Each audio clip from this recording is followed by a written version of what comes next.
Hello students, welcome back to math classes. और NTSC previous years के जो question है सर्कल के, उसको हम कंटिन्यू कर रहे हैं। आप बेटे ध्यान दे सकते हो, आपके सामने क्वेश्चन लिखा गया है।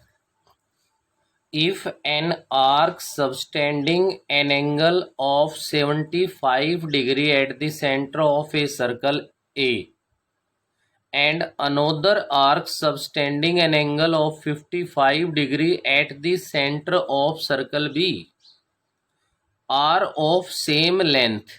यहां से समझने की जरूरत है। are of same length, then the ratio of area of circle A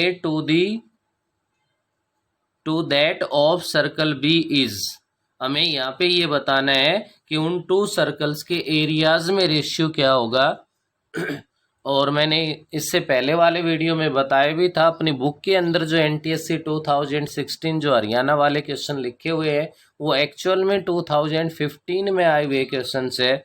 2016 में आया हुआ ये क्वेश्चन है भाई, हरियाणा एनटीएससी 2016 में ये एक्चुअल में आया हुआ क्वेश्चन है, वो 15 वाले हैं। तो यहाँ से अपने पास इसका सॉल्यूशन देखिए। ये आपके पास ए सर्कल है और ये आपके पास बी सर्कल है। ये ए सर्कल है, ये आपके पास बी सर्कल है। ये कह रहा है कि सेम लेंथ की जो आर्क है आपके पास, an arc subtended angle of 75 degree. A centre है, उसके सेंटर पे तो 75 डिग्री का एंगल बना रही है भाई आर्क। और सेकंड जो आपका बी सर्कल है, उसके सेंटर पे जो आर्क है वो एंगल बना रही है कितने का, 55 डिग्री का। भाई कितने का बना रही है हमारे पास है, 55 डिग्री का एंगल बना रही है। ए वाले पे जो एंगल बना रही है वो कितने का है आपका, 75 डिग्री का। इसके बाद अपने क्वेश्चन की स्टेटमेंट ये कहती है कि जो लेंथ ऑफ आर्क है वो सेम है। भाई लेंथ ऑफ आर्क सेम है, तो इसकी भी लेंथ ऑफ आर्क एल ले ली मैंने, इसकी भी लेंथ ऑफ आर्क है उसको एल से रिप्रेजेंट कर दी। फर्स्ट वाले की रेडियस है वो R1 से ले ली, सेकंड वाले की रेडियस है वो R2 से ले ली। अब इनके एरिया में रेशियो चाहिए, तो सिंपल सी बात है कि इस फर्स्ट वाले सर्कल का एरिया है वो पाई R1 स्क्वायर ही तो बनेगा, सेकंड वाले का एरिया है वो पाई R2 स्क्वायर ही तो बनेगा। अब इनमें रेशियो हम लोग फाइंड करेंगे तो पाई तो कैंसिल हो जाएगा, लेकिन जो R1 R2 में रेशियो होगा वही तो रेशियो आएगा हमारे पास। R1 R2 में रेशियो फाइंड कैसे कर सकते हैं, इसके लिए आपको जरूरत है, क्वेश्चन में गिवन है कि लेंथ ऑफ आर्क है वो इक्वल है। तो लेंथ ऑफ आर्क इक्वल है, तो यहां से आप लोग इसके अंदर लिख सकते हो भाई क्या, length of arc of circle A and length of arc of circle B are equal. Given है ये हमारे पास। तो फर्स्ट सर्कल की लेंथ ऑफ आर्क क्या बनेगी, थीटा 75 अपॉन में 180 इंटू पाई R1। सेकेंड वाले से क्या बनेगा, थीटा अपॉन में 180 इंटू पाई R2। ऐसा करने से पाई से पाई डिवाइड हो गया आपका, 180 से 180 डिवाइड कर दिया मैंने डायरेक्ट, 5 से ये 11 पे डिवाइड हो गया और 5 से ये 15 पे डिवाइड हो गया। तो यहाँ से R1 upon R2 is equals to 11 upon में 15 आ गया। भाई इसका मेन रिजल्ट ये है, R1 R2 11 अपॉन 15 आ गया। तो देखो आंसर में 11:15 भी गिवन है, लेकिन ये तो किस में रेशियो आया है, ये तो इनकी रेडियाई में रेशियो आया है, वो तो एरिया में रेशियो फाइंड करवा रहा है। तो एरिया में रेशियो फाइंड करवा रहा है, तो आप यहाँ पे लिख सकते हो area of circle A upon area of circle B. Area of circle A है पाई R1 स्क्वायर अपॉन में पाई R2 स्क्वायर, पाई से pi cancel, R1 upon R2 का होल स्क्वायर हो गया भाई। अब R1 अपॉन R2 आए हमारे पास, तो 11 अपॉन में 15, तो इसका स्क्वायर कर दोगे तो 11 का स्क्वायर 121 हो गया, 15 का 225 हो गया। तो क्या रेशियो आ गया भाई, यहाँ से इनके एरियाज में रेशियो आया 121:225। तो वैसे में कई बार जल्दबाजी में ये भी मिस्टेक हो जाती है कि रेडियस वाला जो रेशियो है ऑप्शन में वो भी गिवन है भाई, हम उसको सिलेक्ट कर बैठते हैं। तो ये देख लो, इसका आपका जो ऑप्शन नंबर सी है वो करेक्ट ऑप्शन बन रहा है भाई, 121:225। नेक्स्ट है भाई, मैं आगे बढ़ता हूँ। आपके सामने यहाँ पे क्वेश्चन नंबर 2 है, जो कि हरियाणा NTSC 2017 में आया हुआ क्वेश्चन है भाई। Angles ABC and D of a cyclic quadrilateral ABCD are in the ratio। ABCD का रेशियो गिवन है, क्योंकि रेस्पेक्टिवली लगा हुआ है भाई। 3 क्या है हमारे पास, 3:3:2:2 है। If AB is equals to 5 centimetre, BC is equals to 3.5 centimetre, CD is equals to 8 centimetre, then the length of AD is,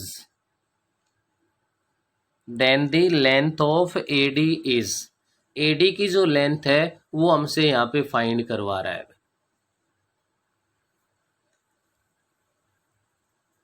तो देखिए बेटे, इसके अंदर आपके पास क्या है भाई, साइक्लिक क्वाड्रिलेटरल है वो गिवन है आपके पास। ये आपके पास एक सर्कल बन गया, और साइक्लिक क्वाड्रिलेटरल हम लोग बना रहे हैं, तो यहाँ से ध्यान देंगे भाई।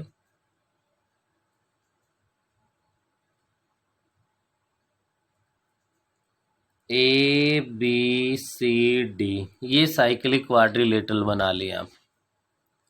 और इस साइक्लिक क्वाड्रिलेटरल में आपके पास गिवन है, AB है वो 5 सेंटीमीटर है, BC है वो आपके पास है 3.5 सेंटीमीटर है, CD है वो आपके पास 8 सेंटीमीटर है भाई। AD की वैल्यू है वो आपसे फाइंड करवा रहा है। किसकी वैल्यू फाइंड करवा रहा है, AD की जो वैल्यू है वो आपसे फाइंड करवा रहा है। इसके बाद अपने पास जो गिवन है, तो वो इसके जो एंगल्स है,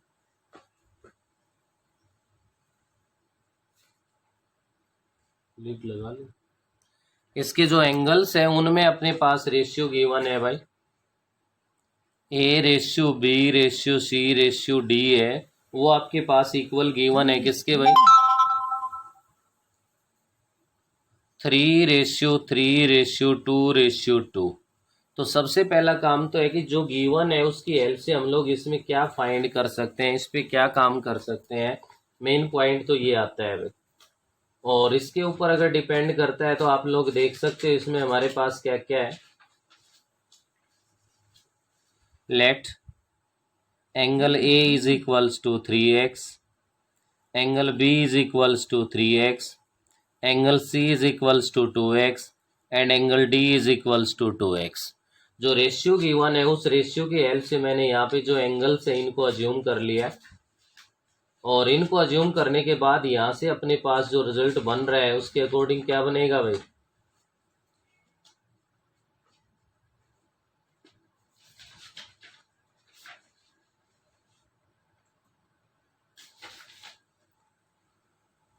क्या साइक्लिक क्वाड्रिलेटरल है, अपोजिट एंगल का सम है वो 180 होता है। Angle A plus angle C is equals to 180 use कर दिया। अब एंगल A आपका 3x है, प्लस में एंगल C आपका 2x है, इज इक्वल्स टू 180 डिग्री है भाई। तो इसके अकॉर्डिंग आप लोग इसमें देख सकते हो क्या बना, 5x is equals to 180 degree आ गया। 5 से आप लोग डिवाइड कर दो यहाँ पे, 5 3 ज़ा 15, 3 6, x is equals to 36 degree आ गया बेटे। x की जो वैल्यू है वो हमारे पास यहाँ पे किसके इक्वल आ गई भाई, 36 डिग्री के इक्वल है वो आपके पास यहाँ पे x की वैल्यू आ गई। x की वैल्यू आने के बाद नेक्स्ट अपने पास अगर हम लोग इसमें आगे बढ़ते हैं,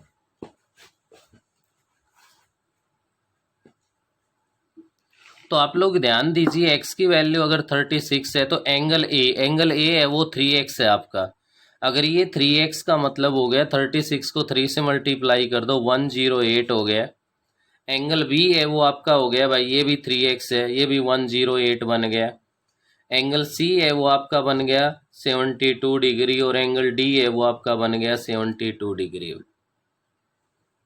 ये आपके पास ABCD है, ये एंगल्स है, ये फाइंड हो गए हमारे पास। ये करने के बाद नेक्स्ट स्टेप पे हम लोग आगे बढ़ते हैं, तो अपने पास यहाँ पे आता है भाई, यहाँ से ऑब्जर्व करने की जो चीज़ है वो देखिए, अगर आप लोग इन एंगल्स का ए का और डी का सम कर दो तो 180 बनता है, बी का और सी का सम कर दो तो 180 बनता है। यहाँ से हमारा angle A plus angle D है वो इज इक्वल्स टू 180 डिग्री आता है। ए और डी का जो सम है वो हमारे पास किसके इक्वल आ रहा है, 180 डिग्री के। ए और डी का सम अगर 180 डिग्री आ रहा है तो यहाँ से क्या रिजल्ट मिल रहा है हमें, वो चीज़ ऑब्जर्व करने की है भाई। और वो आप लोग देख भी पा रहे हो इसके अंदर कि ए और डी का सम अगर 180 डिग्री आ गया तो इसका मीनिंग ये है कि A B parallel to C D है हमारे पास। ए बी और सी डी पैरेलल बन गए, ए बी और सी डी पैरेलल बन गए तो हम लोग इतना तो कह सकते हैं A B C D is a trapezium. A B C D है वो हमारे पास क्या बन चुकी है भाई, यहाँ से ट्रेपेजियम है वो बन चुकी है। अब इसके अकॉर्डिंग देखें कि इसमें हम लोग क्या रूल्स और फॉलो कर लें कि हमारे पास इस क्वेश्चन को हम लोग कंप्लीट कर पाए।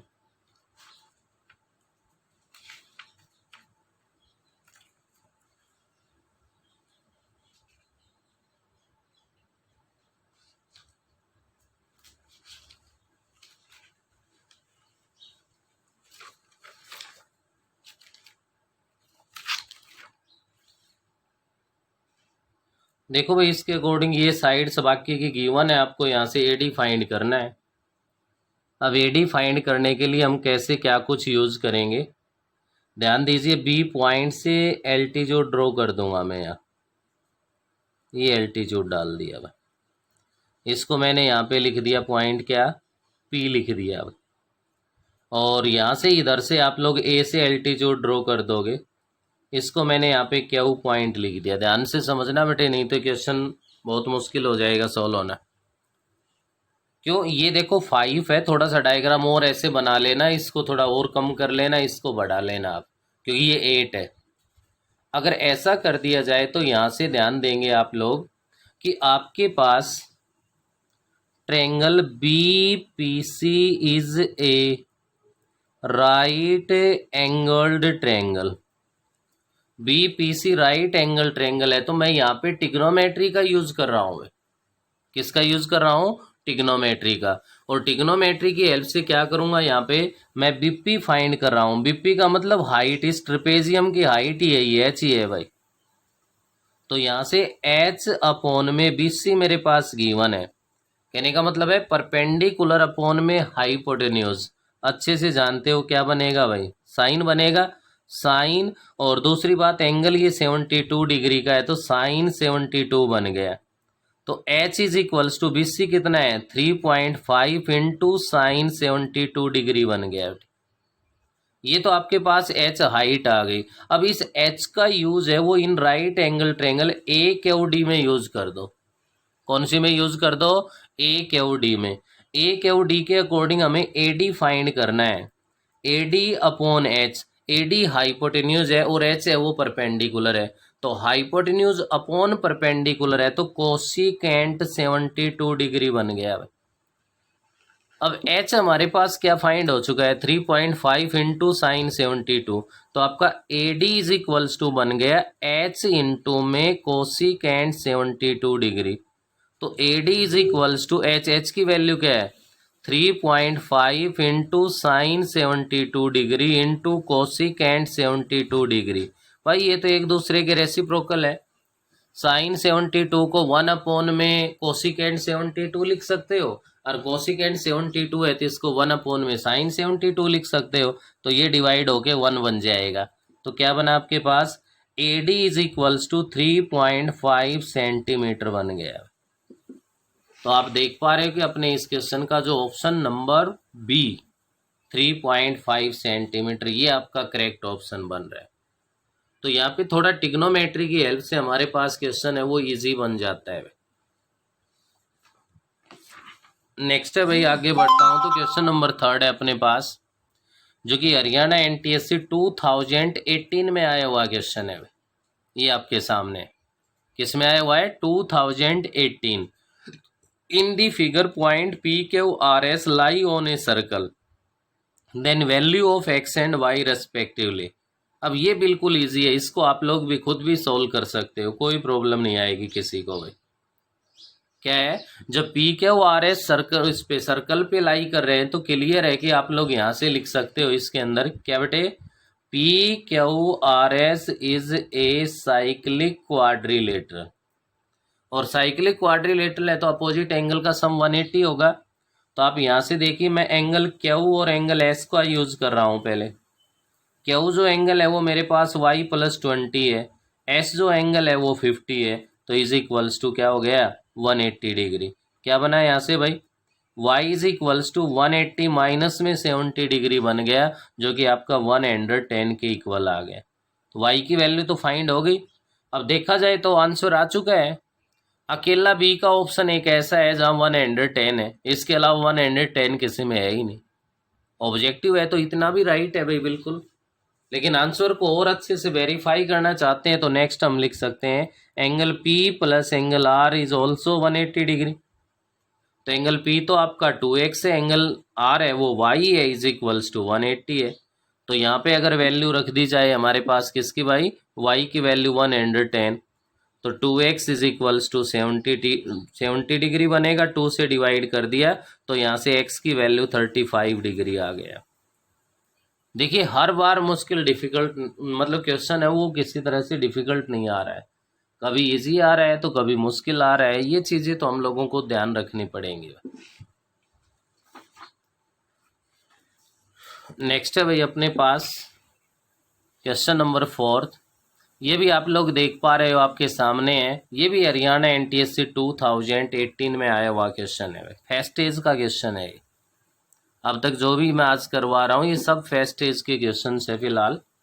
In figure PQ is a chord of a circle with center O and PT is its tangent at P if angle QPT is equals to 60 degree।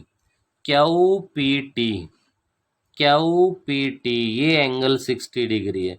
ध्यान हो तो ऐसा ही क्वेश्चन एक पहले भी आ चुका है, उसमें ये 70 डिग्री था भाई। देन एंगल PRQ, वहीं PRQ एंगल फाइंड करवा रहा है। तो मतलब ये तो एक जैसा क्वेश्चन रिपीट हो रहा है 2-4 साल के बाद, उसमें पहले आया हुआ है, अब ये 2018 में आया हुआ था। तो जिस बच्चे ने अगर उस क्वेश्चन पे प्रैक्टिस की हो तो मतलब ही नहीं कि ये क्वेश्चन उस बच्चे का गलत हो सकता है। क्या कर दो यहाँ से, सबसे आपके पास आसान जो ऑप्शन है सबसे इजी है वो तो यही है कि इस PQ के रिमेनिंग पार्ट पे कोई भी आप यहाँ पे क्या ले लो, एक पॉइंट ले लो। मैंने इसको S से लिख दिया भाई, क्लियर है। तो यहाँ से आप इसमें देख सकते हो कि आपके पास बेटे ये जो PQ जो कोड है इसके साथ ये 60 डिग्री का एंगल बन रहा है और इसके और टेंजेंट के बीच में, तो ये अल्टरनेट सेगमेंट एंगल बोलते हैं। तो ये एंगल इस S वाले एंगल के इक्वल होगा। तो यहाँ से जो S पे बना हुआ एंगल है वो आपके पास क्या बन जाएगा, 60 डिग्री का बन जाएगा। अब ऑब्जर्व करो तो PRQS is a cyclic quadrilateral. PRQS है वो एक साइक्लिक क्वाड्रिलेटरल बन रही है। तो आपको पता है कि यहाँ से angle S plus angle R है वो आपका 180 डिग्री बनेगा भाई। जब एंगल S है वो 60 डिग्री आ चुका है तो plus angle R is equals to 180 degree और angle R is equals to 120 degree बन जाएगा यहाँ से। तो यहाँ पे इसमें देख सकते हो कि आपका जो ऑप्शन नंबर C है वो आपके पास क्या बन रहा है, करेक्ट ऑप्शन आ रहा है। तो बेटे ये चीज़ें देखिए, साइक्लिक क्वाड्रिलेटरल के ऊपर डिपेंड भी काफ़ी क्वेश्चंस आ रहे हैं, ध्यान नोट करने की बात है। साइक्लिक क्वाड्रिलेटरल के ऊपर जो क्वेश्चन है वो मैक्सिमम टाइम आया हुआ है भाई। ये था आपके पास 2018 का। अब नेक्स्ट जो क्वेश्चन मेरे पास है वो नेक्स्ट 3 क्वेश्चन है भाई। 3 के 3 क्वेश्चन NTSC स्टेज सेकंड 2019 में आए हुए हैं। किस में आए हुए हैं, स्टेज सेकंड 2019 में सर्कल के 3 क्वेश्चंस आए हुए हैं एक ही पेपर के अंदर। फर्स्ट क्वेश्चन आपके सामने है, a circle is inscribed in A right angled triangle of perimeter 7 pi right angle triangle है, राइट एंगल ट्रायंगल के अंदर इन सर्कल बना हुआ है। राइट एंगल ट्रायंगल का पेरीमीटर जो गिवन है क्या है, पेरीमीटर ऑफ ट्रायंगल है वो गिवन है 7 पाई के इक्वल है। Then ratio of numerical value of circumference to the area of the right angle triangle is, इस सर्कल की सरकमफ्रेंस का और एरिया का रेशियो फाइंड करना है हमें। किसका रेशियो भाई, सरकमफ्रेंस और हमारे पास क्या है एरिया, इसका रेशियो है वो हमें फाइंड करना है। तो ध्यान दीजिए आप लोगों के पास एक रिलेशन होता है भाई, क्या होता है 2a is equals to P into में आर, अगर आपको ध्यान हो तो इन सर्कल के लिए कोई भी ट्रायंगल हो, ये तो राइट एंगल ट्रायंगल है, अगर विदाउट राइट एंगल ट्रायंगल है तो भी हमारे पास ये रूल होता है 2a इज इक्वल्स टू क्या होता है हमारे पास है P into R, A area of triangle, P perimeter of triangle, R radius है भाई। क्लियर है। तो यहाँ से आपको जो रेशियो बताना है, अगर ये रिजल्ट याद है तो कुछ भी नहीं है भाई, टिप्स पे क्वेश्चन है। C अपॉन ए, सी का मतलब circumference of circle 2 pi R divide by area of triangle A. अब ए की वैल्यू यहाँ से लेके आओ, आपके पास तो पेरीमीटर है भाई, पेरीमीटर है तो ए इज इक्वल्स टू क्या बनेगा, पी आर अपॉन में 2 बनेगा, पी आर अपॉन में 2 होगा, अपॉन वाला 2 है वो कहाँ चला जाएगा भाई, मल्टीप्लाई में चला जाएगा। अगर ये वैल्यू पुट कर दी तो कुछ भी नहीं बचा भाई, काम आसान हो गया। पेरीमीटर तो गिवन है, किसके इक्वल गिवन है, 7 पाई के इक्वल गिवन है हमारे पास। तो जहाँ भी पेरीमीटर है वहाँ पे तो क्या पुट कर देंगे हम लोग, 7 पाई पुट कर देंगे भाई। तो यहाँ से आपके पास क्या बना, 2 इंटू 2 4 पाई, आर से तो आर डिवाइड हो चुका है यहाँ पे, अपॉन में पी, पी मीन्स 7 पाई, पाई से पाई कैंसिल हो गया, 4 अपॉन में 7 आ गया भाई। तो circumference ratio area is equals to 4:7, जो कि आप अपने क्वेश्चंस के अंदर ऑब्जर्व करोगे तो आपका जो ए ऑप्शन है वो यहाँ पे क्या बन रहा है, करेक्ट ऑप्शन आ रहा है भाई। तो देख लो स्टेज सेकंड हो या फर्स्ट हो, क्वेश्चन तो एक जैसे ही आते हैं भाई। नेक्स्ट है बेटे अपने पास, ये भी मतलब एनटीएससी स्टेज सेकंड 2019 में आया हुआ ही क्वेश्चन है। 2 circles both of radii a touch each other and each of them touches internally a circle of radius 2a। ये कह रहा है 2 सर्कल्स है जिनकी रेडियस है वो a गिवन है हमारे पास और एक दूसरे को एक्सटर्नली टच कर रहे हैं भाई। 2 सर्कल्स है, इनकी रेडियाई है वो a के इक्वल गिवन है, ये एक दूसरे को एक्सटर्नली टच कर रहे हैं। उसके बाद ये कह रहा है इसके अंदर कि एक सर्कल और है जिसकी रेडियस 2a है, इन दोनों सर्कल्स को इंटरनली टच करता है। क्या करता है, इनको इंटरनली टच करता है। तो ध्यान दीजिए यहाँ से आपके पास ये डिस्टेंस आपको पता है a है, ये डिस्टेंस आपको पता है यहाँ से सेंटर तक का a है, ये टोटल ये 2a है, यहाँ से ये 2a है डायमीटर इनका। तो ऐसा सर्कल जो इन दोनों को टच भी करे और भाई हमारे पास ये रेडियस भी उसकी 2a हो, तो उसका सेंटर आपका कहाँ पे मिलेगा, जहाँ ये सर्कल टच कर रहे हैं वहाँ मिलेगा भाई। क्योंकि यहाँ से ये डिस्टेंस भी 2a है, यहाँ से ये डिस्टेंस भी 2a है, तो इनका तो डायग्राम बनाना ये थोड़ा सा ध्यान रखना है भाई। तो इन सर्कल्स को ये टच भी करेगा और इसकी रेडियस है वो हमारे पास क्या हो जाएगी, 2a हो जाएगी। क्लियर है। अब आगे बढ़ी, क्या कह रहा है, then radius of the circle which touches all the 3 circles. आपसे उस सर्कल की रेडियस फाइंड करवा रहा है जो इन 3 के 3 सर्कल्स को टच कर रहा है भाई। ये सर्कल बना दिया मैंने जो इन 3 को टच करेगा, या तो ये यहां हो सकता है या फिर यहां हो सकता है, बस 2 ही ऑप्शन है भाई।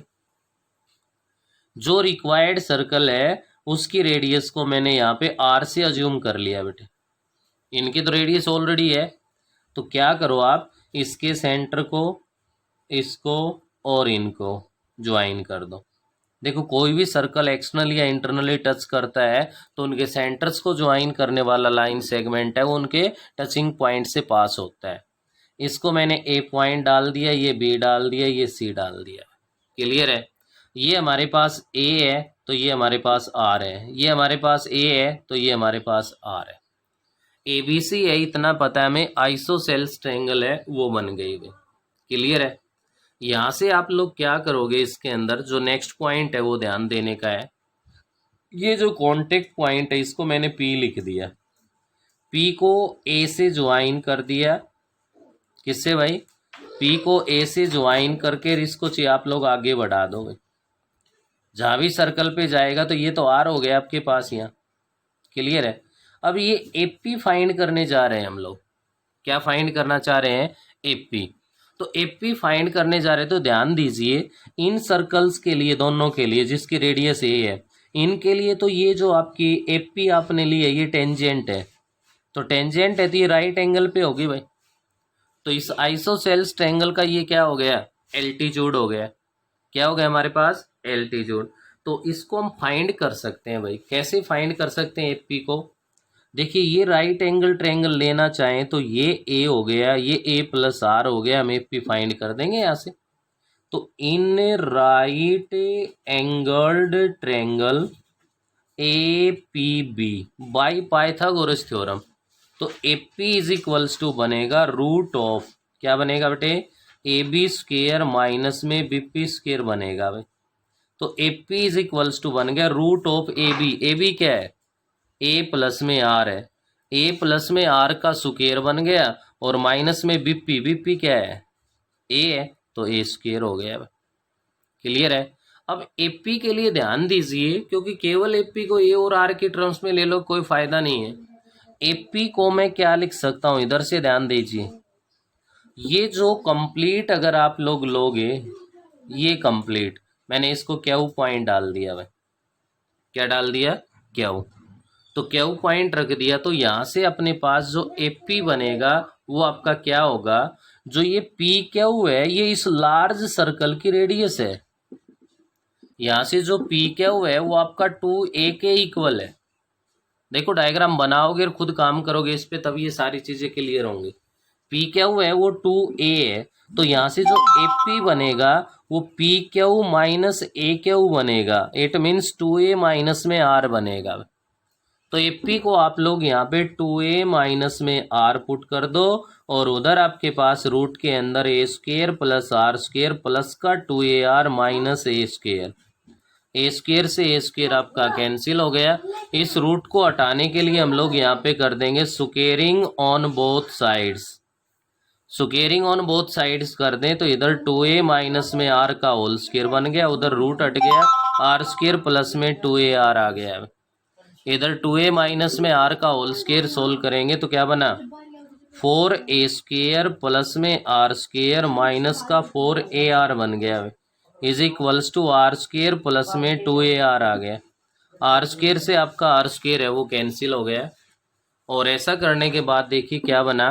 4a square is equals to 6ar बन गया। अब देखिए, ए रेडियस है, जीरो तो हो नहीं सकती, तो ए को तो ए से डिवाइड कर दो 1 power, 4a is equals to 6r आ गया। हमें तो r की वैल्यू फाइंड करनी है भाई, r की फाइंड करनी है, तो r is equals to 4a upon में 6 हो गया। 2 से डिवाइड करोगे तो ये आपका 2 पे डिवाइड हो गया, ये 3 पे हो गया। It means r is equals to 2/3a आ गया भाई। तो यहाँ से आप देख सकते हो आपके जो ऑप्शंस थे, अगर हमने वहाँ पे डिस्कस नहीं किया तो देखिए a/2, 2/3a, 3/4a और a। तो यहाँ से जो आपका ऑप्शन नंबर बी है वो करेक्ट ऑप्शन बन रहा है। हाँ, ये क्वेश्चन रियल में फर्स्ट टाइम अगर सामने आता है, ऐसा हम लोग नहीं करते हैं, तो ये टिपिकल क्वेश्चन बनता है। नेक्स्ट और देखिए, इसका थर्ड क्वेश्चन और है भाई, जो 2019 स्टेज सेकंड में आया हुआ है, और आपके भी पहले माइनर या मेजर टेस्ट में ऑलरेडी आ चुका है ये question. It is known that area of cyclic quadrilateral is, कम से कम साइक्लिक क्वाड्रिलेटरल का एक तो एरिया सीखने को मिल रहा है यहाँ से। Where ABCD are the sides and S is the semi perimeter, a circle can also inscribed in the cyclic quadrilateral, then area of this quadrilateral is। ये कह रहा है कि एक साइक्लिक क्वाड्रिलेटरल है भाई, ठीक है। और साथ ही साथ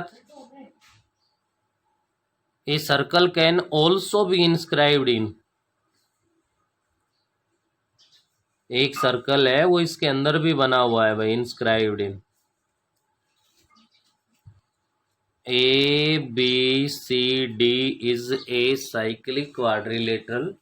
या आउटर सर्कल का कोई यूज नहीं है, क्योंकि उसका तो केवल इतना यूज है कि ये साइक्लिक क्वाड्रिलेटरल है। ठीक है, तो उसके बाद आप लोगों को यहाँ से सबसे पहले तो A, B, C और D ये साइड्स। अब सर्कल के टॉपिक में आप लोगों ने जो अपनी NCERT की बुक है वहाँ से भी अगर रीड किया हुआ है तो अपोजिट साइड्स का जो सम है वो इक्वल होता है। क्या होता है भाई, कोई भी क्वाड्रिलेटरल है अगर उसके अंदर इन सर्कल बना हुआ है, क्या बना हुआ है उसके अंदर, इन सर्कल, तो क्या बनेगा, A+C is equals to B+D होगा। काफी टाइम हमने प्रूव किया हुआ है।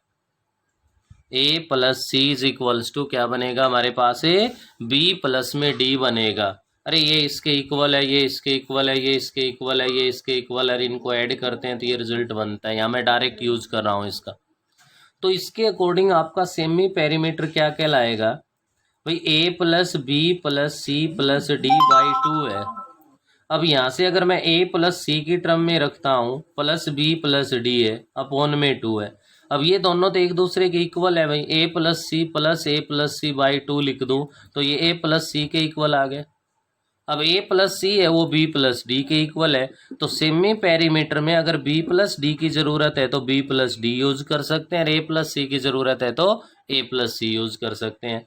अब एरिया ऑफ साइक्लिक क्वाड्रिलेटरल क्या है, S-A into S-B into S-C into S-D है। तो यहाँ सेमी पेरीमीटर वो यूज कर दो, ए का यूज कर रहे तो ए वाली टर्म में क्या है, A+C है, -A ले लो भाई। बी वाली टर्म में क्या है, B+D-B ले लो। सी वाली टर्म में क्या है, A+C-C ले लो। डी वाली टर्म में क्या है, B+D-D ले लो।